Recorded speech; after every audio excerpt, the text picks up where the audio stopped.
Bismillahirrahmanirrahim. Makanya akhirnya, apalagi ketika kita tahu, orang yang beriman itu pasti diuji. Dan semakin beriman, ujiannya semakin besar.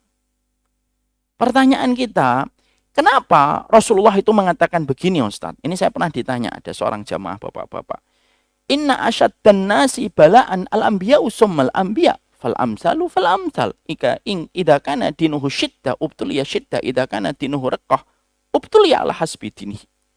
Maka kata Rasulullah, manusia itu yang paling keras cobaan hidupnya itu para nabi dan orang-orang yang mengikuti para nabi dan orang-orang solih seterusnya. Semakin agamanya kuat, imannya kuat, semakin besar ujiannya. Kalau imannya rendah, maka ujian sebagaimana imannya. Saya ditanya sama bapak-bapak, Ustadz, kenapa orang beriman itu identik dengan ujian? Dijawab oleh para ulama, ada 3 sebab. Kenapa orang beriman itu ujiannya banyak? 1, orang beriman itu diuji dengan ujian yang banyak. Karena sesungguhnya ujian itu pada dasarnya merupakan tanda cintanya Allah dan itu merupakan metode terbaiknya Allah ketika menggugurkan dosa manusia. Itu yang pertama. Yang kedua, kenapa orang beriman itu diuji dengan ujian yang banyak? Makanya sampai diibaratkan oleh Rasulullah dalam hadis riwayat Tirmidzi sebagaimana pohon yang daunnya berguguran satu persatu karena banyaknya angin dari kanan dan kiri, kata Rasulullah. Orang mukmin itu kayak pohon, anginnya kenceng, daunnya berguguran karena tekanan angin dari kanan ke kiri, kata Rasulullah. Yang kedua, kenapa orang beriman itu ujiannya banyak? Yang kedua, supaya orang yang beriman itu mereka tidak jatuh cinta sama dunia. Karena biasanya kalau jarang diuji, termasuk yang kita khawatirkan, kecuali yang dirahmati oleh Allah, kalau terlalu enak hidup di dunia, nanti malah akhirnya jatuh cinta sama dunia dan akhirnya benci mati. Tapi kalau kita diuji, akhirnya kita tahu, oh ujian itu memang tidak enak. Makanya memang dunia itu tidak tempat kita untuk menikmati apa yang kita ingin nikmati. Tapi nikmatnya nanti, di akhirat setelah kita sabar terhadap ujian. Bapak, misalkan, kalau naik angkot, Tambun Bekasi, Pak, yang angkotnya sudah penuh dengan sudah bolong-bolong di mana-mana, udah gitu shock breakernya sudah nggak ada gitu, ngelewatin jalanan depan itu, Kemang itu yang depan yang bergelombang kayak lautan itu, kadang naik kadang turun, naik di situ gerang gini, pengennya apa Pak? Turun Pak, Mas turun Mas, lebih baik saya jalan daripada nanti saya muntah-muntah. Tapi kalau kita naik BMW atau naik yang enak terus, apa yang terjadi? Kalau bisa, jangan hanya ke Tambun, sekalian ke Kudus. Pas lagi bawa BMW. Itu contoh ya, bukan berarti punya BMW dosa. Enggak, contoh. Kenapa seorang beriman itu diuji? Ini jawabannya. Supaya orang beriman itu tidak jatuh cinta sama dunia. Makanya orang beriman itu enggak jatuh cinta sama dunia. Kenapa? Karena dia tahu ujiannya banyak. Karena dia mengerti bahwasanya ujiannya banyak. Itu yang kedua. Yang ketiga, kenapa orang beriman itu ujiannya banyak? Supaya dia bisa merasakan arti mustarih. Mustarih itu apa? Orang yang istirahat. Kapan itu? Ketika dia sudah lelah menghadapi berbagai macam cobaan yang Allah timpakan kepadanya ketika di dunia, Pak. Makanya maaf, kita istirahat, tidur setelah kita capek, lelah, main voli, menang misalkan. Kita kemarin menang atau kalah sih di voli itu. Lalu kita nyemes masuk terus gitu ya. Walaupun Pak Heridon bukan tim kita tapi tim lawan gitu. Semoga Allah mengampuni beliau gitu. Lalu setelah kita keringatan pulang ke rumah jam 9 tidur tuh kan nyenyak, Pak. Coba bandingkan dengan orang yang jarang bergerak. Jam 9 masih di atas tempat tidur, jam 11 masih megang handphone, scroll terus gitu. Dia tidur itu nggak enak, Pak. Semakin tidur semakin nggak enak dia. Maka Allah jadikan orang beriman, ayo lelah dikit. Supaya nanti ketika meninggal dunia itu arti merasakan mustari itu terasa. Karena sesungguhnya orang beriman itu kan diberikan sifat kalau mati. Mustarihun.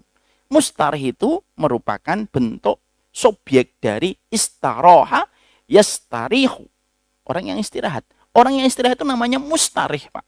Allah pingin supaya makna kata mustarih itu maknanya kedapatan. Makanya ujian itu Allah kirimkan.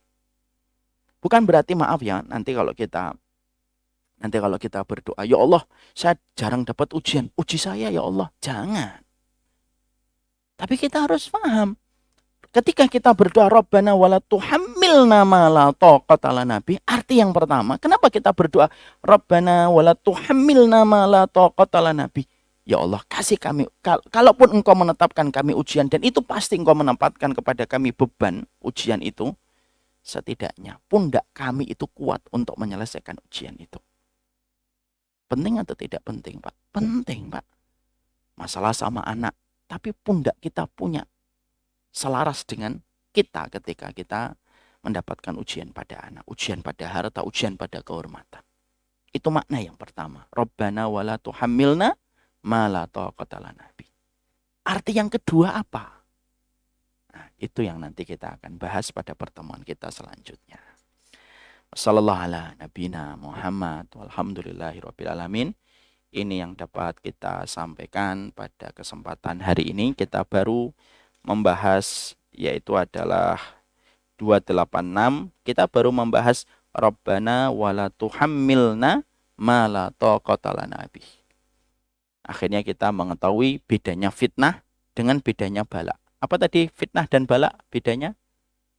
Apa Pak Heridun? Apa bedanya bala dengan fitnah? Apa yang membedakan antara bala dengan fitnah? Bala itu musibah yang tidak disukai. Kalau fitnah itu juga ujian, tapi yang terkadang kita senangi. Bala itu sering menyadarkan orang secara langsung, tapi kalau fitnah justru membius orang. Itulah bedanya bala dengan fitnah. Kita juga akhirnya tahu berdoa dengan doa ini adalah supaya kita nanti ketika menghadapi ujian, karena ujian itu pasti datang, maka kita mengetahui betul supaya kita memohon sama Allah ujian itu sesuai dengan kadar kemampuan kita. Kita juga belajar bahwasanya orang beriman itu pasti diuji karena 3 alasan. 1, Allah ingin menghadirkan pemutih. Allah ingin menghadirkan mesin cuci untuk menghapuskan dosanya dengan ujian yang Allah kirimkan. Yang kedua, supaya orang beriman itu tahu kalau kita sering diuji, maka kita tidak jatuh cinta kepada dunia. Dan kita tidak terkena penyakit wahan, Pak. Wahan itu apa? Hubbud dunya wa karahiyatul maut, cinta sama dunia dan benci mati. Perilaku orang yang cinta sama dunia dan takut mati itu biasanya karena mereka terus dikasih fasilitas yang menjadikan dia terbius. Dan yang ketiga, supaya merasakan arti istirahat yang sesungguhnya kalau kita sudah lelah. Ini yang kita bahas pada poin yang pertama, 286 pada surat Al-Baqarah. Apa poin yang kedua? Apa poin yang ketiga? Apa poin yang keempat? Itulah yang menjadi pembahasan kita pekan depan kalau tidak ada udzur. Semoga Allah merahmati, memberkahi hati kita. Semoga kita tetap menjadi orang-orang yang saling bersaudara.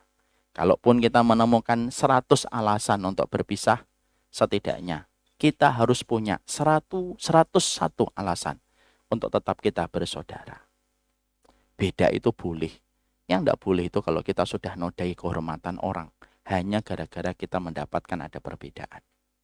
Semoga guru kita, siapapun ustadz yang ngajarin di Baitur Rahman, adalah orang yang pertama kali memberikan contoh tentang persaudaraan. Tapi kalau ada ustadz, ada guru, tidak mau dia bersaudara, kecuali kepada kelompoknya doang, tapi ketika mereka dibuat acara supaya ketemu sama ustadz yang lain, dia nggak mau, tidak usah, Pak. Daripada akhirnya merusak satu karunia yang besar yang sudah kita dapatkan, yaitu persaudaraan yang kita rasakan. Harusnya semangat bersaudara itu dicontohkan guru, dicontohkan ustadznya. Makanya saya sedih kalau ada satu masjid, pengajar ini sama pengajar ini tidak mau ketemu. Lah gurunya aja nggak mau ngasih contoh. Gurunya mengatakan, tidak bisa itu begini, itu syahsat, itu subhat, itu begini, itu begini. Tapi dengan begitu santai, gurunya, ustadznya masuk ke masjid, lalu setelah itu meninggalkan banyak hal yang dilihat sama muridnya. Kalau masjid tidak bisa mempersaudarakan, terus di mana lagi kita bisa bersaudara? Kalau panitia dan pengurus masjid tidak sama sekali sensitif terhadap perpecahan di antara jamaahnya, terus mana lagi tempat kita untuk mencari persaudaraan? Ya. Makanya selalu saya simpel, Pak. Saya mau ngajar di satu masjid. Selama di situ, semua gurunya sepakat. Bersaudara itu merupakan bagian dari akidah. Bersaudara itu bagian dari akidah. Itu yang dinamakan dengan al-wala. Memberikan loyalitas kepada sesama orang yang beriman. Itulah yang kita harus pahami. Semoga Allah merahmati kita, memberkahi kita. Teh saya sudah habis, tapi bukan diminum oleh saya, tapi diminum anak saya. يا ربي شكرا هديت قلبي شكرا